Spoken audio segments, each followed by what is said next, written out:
Hi friends, அனைவருக்கும் வணக்கம். Welcome to SIS Academy. இன்னைக்கு நம்ம என்ன பார்க்க போறோம்னா proof video பார்க்க போறோம். அரசியலமைப்பு பத்தி proof video பார்க்க போறோம். அதான சார் proof video அப்படினு பாத்தீங்கன்னா இப்ப அரசியலமைப்பு क्वेश्चंसல எங்கெங்க கேட்டிருக்காங்க அப்படினு சொல்லிட்டு உங்களுக்கு ப்ரூஃபோட காமிக்க போறேன்.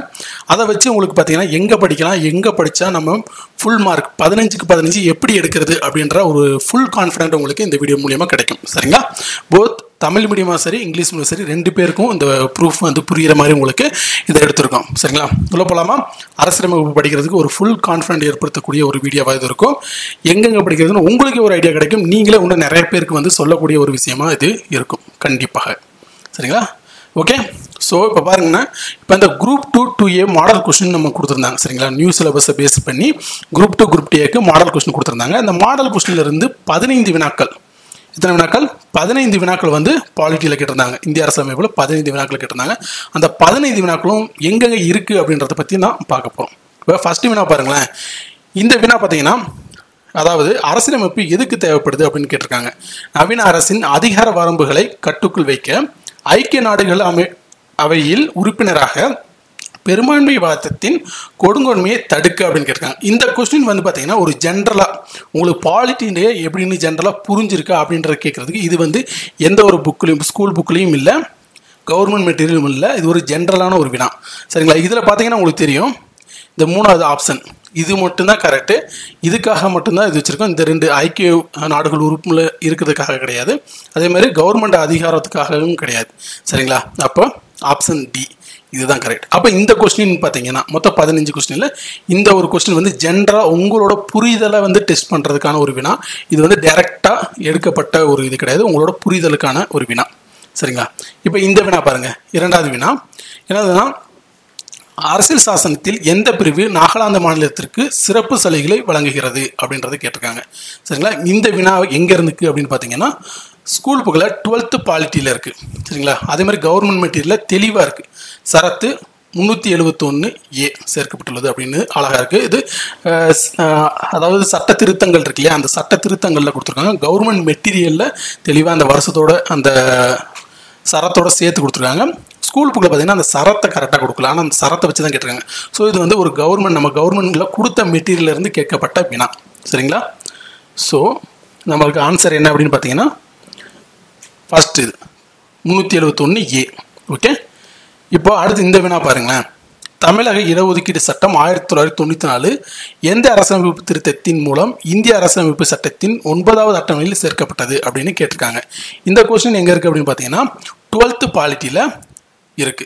இந்த மெட்டீரியல் பார்ட் 3 அப்படின்னு இருக்கே சார், அதெல்லாம் என்னன்னு கேட்டிங்கன்னா நம்ம ஸ்கூல் புக்கெல்லாம் தொகுத்து பார்ட் 1 பார்ட் 2 பார்ட் 3ன்னு கொடுத்துருந்தோம். ஸோ எந்த பார்ட்டில் இருக்குது அப்படின்னு சொல்லியிருக்கோம். ஸோ நம்ம மெட்டீரியலை பிரிண்ட் அவுட் போட்ட வச்சிருக்க மாணவங்களுக்கு அதை வந்து ஈஸியாக பார்க்குறதுக்காக. ஸோ 12th பாலிட்டியில் இது இருக்குங்க. இது கவர்மெண்ட் மெட்டீரியல்லையும் இருக்குது, ஸ்கூல் புக்லேயும் இருக்குது. சரிங்களா? குட்.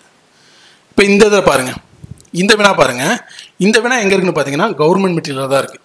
சரிங்களா? ஸ்கூல் புக்கில் இல்லை. வீடியோ பாஸ் பண்ணிட்டு பாருங்கள். இது ஒரு பொறுத்துக மாதிரி இந்த வருஷம் ஒவ்வொரு சட்டமும் எந்த வருஷம் வந்துச்சு அப்படின்ற மாதிரி கேட்டிருக்காங்க. குடும்ப நல நீதிமன்ற சட்டம், சம ஊதிய சட்டம், பெண்களை தவறாக சித்தரித்தல் தடுப்பு சட்டம், இலவச சட்டப்பணிகள் ஆணைய குழு சட்டம். இந்த சட்டம்லாம் கேட்டிருக்கிறது நமக்கு கவர்மெண்ட் மெட்டீரியலில் கேட்டிருக்காங்க. சரிங்களா? குட். இப்போ இந்த வினா எங்கே இருக்குன்னு பார்த்தீங்கன்னா 12th பாலிட்டியில் இருக்குது. நமக்கு மெட்டீரியல் பார்ட் 3ன்னு சொல்லிட்டு 12th பாலிட்டியில் இந்த மெட்டீரியல் இருக்குது. இதுவுமே வந்து கவர்மெண்ட் மெட்டீரியல்லையும் இருக்குது. சரிங்களா? அதாவது என்ன கேட்டிருக்காங்க அப்படின்னு பார்த்தீங்கன்னா இந்த ஒவ்வொரு திருத்த சட்டமும் அதுக்குரிய என்ன மீனிங் அப்படின்னு இருக்குது. இதை ஜஸ்ட் பாஸ் பண்ணி பாருங்கள். எந்த 84வது திருத்த சட்டத்தில் என்ன இருக்குது, 92வது திருத்த சட்டத்தில் இருக்குது, 76வது திருத்த சட்டத்தில் என்ன இருக்குது, 66வது சட்ட திருத்தத்தில் என்ன இருக்குது அப்படின்ற மாதிரி உங்களுக்கு கொடுத்துருக்காங்க. சரிங்களா? இப்போ ஒவ்வொரு இதுலையும் பார்த்தீங்கன்னா அதுக்கான விடையும் இந்த இதில் மேட்ச் பண்ணணும். அதுதான் இது வந்து எங்கே இருக்குன்னு பார்த்தீங்கன்னா இதுவும் 12th பாலிட்டியில் இருக்குது. நம்ம கொடுத்துருக்க மெட்டீரியல், நம்ம பிரிச்சிருக்க மெட்டீரியலில் பார்ட் 3யில் இருக்குது. சரிங்களா? அதுக்கப்புறம் இந்த வினா எந்த அரசியலமைப்பு திரு சட்டத்தின் வாயிலாக சொத்துரிமை அடிப்படை உரிமையிலிருந்து நீக்கப்பட்டது? முதல்ல அடிப்படை உரிமையில் சொத்துரிமை இருந்தது, அது எப்போ நீக்கப்பட்டதுன்னு கேட்டிருக்காங்க. எத்தனாவது திருத்த சட்டத்தில்? இது 12th பாலிட்டி புக்கில் இருக்குது, மெட்டீரியல் பார்ட் 3. அதில் பார்த்தீங்கன்னா 44வது திருத்த சட்டத்தில் இது நீக்கியிருக்காங்க அப்படின்றது இங்கே இருக்குது. இங்கே பாருங்கள், அடிப்படை உரிமை பட்டியலிருந்து சொத்துரிமை நீக்கப்பட்டது. அப்படின்றது தெளிவாக கொடுத்துருக்காங்க. ஸோ ஸ்கூல் புக் இப்போ வரைக்கும் பார்த்ததில் ஒரே ஒரு வினா தாண்டி மற்ற எல்லாமே வந்து ஸ்கூல் புக்கில் ரெண்டு வினா தாண்டி மற்ற எல்லாமே ஸ்கூல் புக்கில் கேட்டுட்ருக்காங்க. மொத்தம் 15 இதில். இப்போ இதுக்கு அடுத்த வினா, இந்த விதம் வந்து மத சார்பின்மை அதை வந்து எதுலேருந்து கேட்டிருக்காங்க, அதோட கருத்து என்ன அப்படின்ற மாதிரி ஸ்டேட்மெண்ட் கொடுத்துருக்காங்க. எது ட்ரூ எது ஃபால்ஸ் அப்படின்ற மாதிரி நீங்கள் சூஸ் பண்ணணும். இந்த வினா எங்கேருந்து இருக்குன்னு பார்த்தீங்கன்னா 11th பாலிட்டியில் இருக்குது, அதே மாதிரி கவர்மெண்ட்டில் இருக்குது. ஸோ இதுவும் ஸ்கூல் புக்லேயே இருக்குது. ஓகே, அப்புறம் அடுத்த வினா பாருங்கள். அப்போதைய சென்னை மாகாணத்தில் பஞ்சமி நிலங்களை வழங்குவதற்கு காரணமாக இருந்த பிரிட்டிஷ் அலுவலர் யார் அப்படின்னு கேட்டிருக்காங்க. இதுவுமே ஸ்கூல் புக்கில் தான் இருக்குது. சரிங்களா, அந்த ஸ்கூல் புக்கில் இருக்க அந்த இது போட்டிருக்கேன் 11th பாலிட்டி. நம்ம என்ன பண்ணியிருக்கோம்னா இந்த மெட்டீரியல் இந்த பாடப்பகுதியை வந்து யூனிட் 9ல் மெட்டீரியலாக கொடுத்துருக்கோம். சரிங்களா, பாலிட்டி மெட்டீரியல் கொடுக்காம யூனிட் 9ல் இந்த இதை மெட்டீரியலாக கொடுத்துருக்கோம்.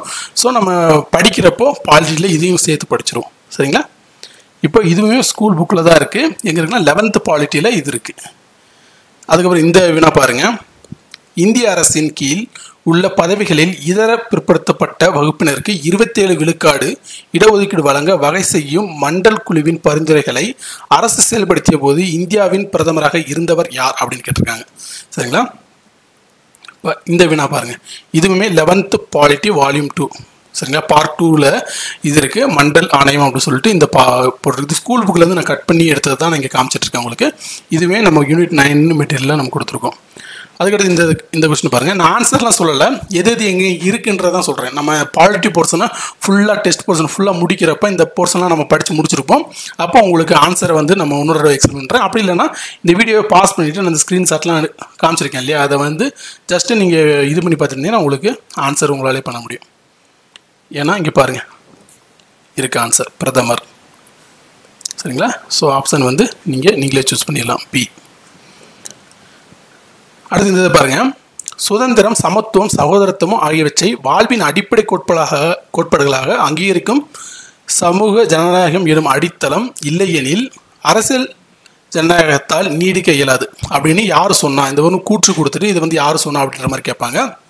இது எங்கே இருக்குது அப்படின்னு பார்த்தீங்கன்னா 11th term 1 பாலிட்டி புக்கில் டெமோக்ரஸி அப்படின்ற ஒரு இது இருக்குது, அதில் இருக்குது. சரிங்களா, அதில் இந்த ஸ்டேட்மெண்ட்ஸ் அப்படியே இருக்குது பாருங்கள், இருக்குது. சரிங்களா, குட்.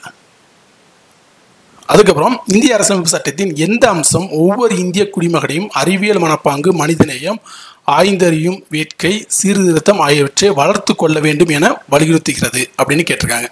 இந்த கொஸ்டின் இது வந்து 66வது கொஸ்டின். இது எங்கே இருக்குது அப்படின்னு பார்த்தீங்கன்னா 10th constitution 10th social science இருக்கும் இல்லைங்களா, அதில் இருக்குது. இது வந்து நம்ம பார்ட் 1 மெட்டீரியல் கீழே இதை நம்ம கொடுத்துருக்கோம். இது பார்த்தீங்கன்னா இங்கே இருக்கும் இந்த பாயிண்ட்டை தான் அவங்களுடைய கொஸ்டினை கேட்டிருக்காங்க. அதாவது அடிப்படை கடமைகள் கீழே இது வருது. அதுக்கப்புறம் இந்த வினா பாருங்கள். பொதுப்பட்டியலில் குறிப்பிட்டுள்ள துறைகள் மீது மத்திய மற்றும் மாநில அரசுகள் இரண்டுமே சட்டம் இயற்றலாம்.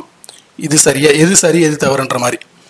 இது தொடர்பாக மத்திய அரசிற்கும் மாநில அரசிற்கும் இடையே முரண்பாடு ஏற்பட்டால் மாநில அரசின் அதிகாரமே மேலோங்கும் அப்படின்னு கேட்டிருக்காங்க. ஸோ இது வந்து பார்த்தீங்கன்னா இந்த ஸ்டேட்மெண்ட் சரி, இது தவறு இல்லையா. இது எங்கே இருக்குது அப்படின்னு பார்த்தீங்கன்னா 10th ஸ்கூல் புக்கில் இருக்குது, அதாவது 10th சோசியல் சயின்ஸில் இருக்குது.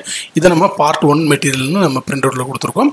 சரிங்களா, இந்த போர்ஷன் இந்த சட்டமன்ற உறவுகள் அப்படின்னு சொல்லிட்டு இது இருக்குது. இது வந்து கவர்மெண்ட் மெட்டீரியல்லையும் இது இருக்குது. அதுக்கப்புறம் இந்த கொஸ்டின் கீழ்கண்டவற்றில் எது இந்திய அரசியலமைப்பு சட்டத்தின் பொதுப்பட்டியலில் இடம்பெறவில்லை அப்படின்னு கேட்டிருக்காங்க. பொதுப்பட்டியலில் எது இடம்பெறவில்லைன்னு கேட்டிருக்காங்க. ஸோ கல்வி பொதுப்பட்டியல், வனம் பொதுப்பட்டியல், தொழில் சங்கங்கள் ட்ரேட் யூனியன்ஸ் இது பொதுப்பட்டியல். அப்போ காவல் மட்டும்தான் பொதுப்பட்டியலில் இல்லாத ஒன்று. அது எங்கே இருக்குது அப்படின்னு பார்த்தீங்கன்னா 12th பாலிட்டி புக்கில் இருக்கும், 10th பாலிட்டி புக்கில் இருக்குது. ஆனால் 12th பாலிட்டி புக்கில் ஒரு மிஸ்டேக் இருக்குது. சரிங்களா, இந்த மாநில பட்டியலில் வனங்கள் போன்றவை இப்பட்டியலில் இருக்கும் அப்படின்ட்டு இருக்காங்க. முதல்ல வனம்ன்றது மாநில பட்டியலில் இருந்துச்சு, ஆனால் அது வந்து 42வது திருத்த சட்டத்தில் அது வந்து பொதுப்பட்டியலுக்கு மாற்றிருக்காங்க. அதை 10th பாலிட்டி புக்கில் அதை கொடுத்துருக்காங்க. சரிங்க, இதை வந்து நம்ம பார்ட் 1 மெட்டீரியலில் கொடுத்துருக்கோம்.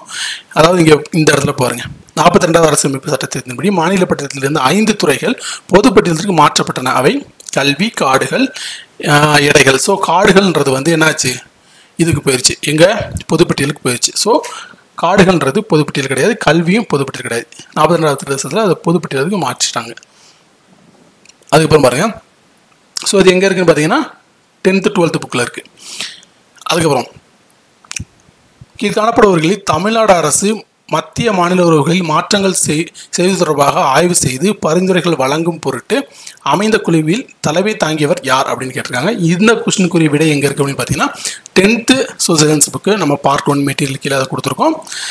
1969 மத்திய மற்றும் மாநில அரசியல் உறவுகளில் யாருன்னா ராஜமன்னார். சரிங்களா? ஸோ இவர் தான் இந்த பீஸ் வந்து பார்த்தீங்கன்னா 10th சோசியல் சயின்ஸில் இருக்குது. இதை வச்சு நீங்கள் இதை பண்ணிக்கலாம். அதுக்கப்புறம் இந்த 70வது வினா கடைசி வினா தான். அரசியலமைப்பு சட்டத்தின் பிரிவு 356 பயன்படுத்துவது தொடர்பாக உச்ச நீதிமன்றம் வழங்கிய மிக முக்கியத்துவம் வாய்ந்த தீர்ப்பு கீழ்காணும் எந்த வழக்கில் வழங்கப்பட்டது அப்படின்னு கேட்டாங்க. ஸோ இந்த கொஸ்டினுமே கூட நமக்கு 12th பாலிட்டியில் இருக்குங்க.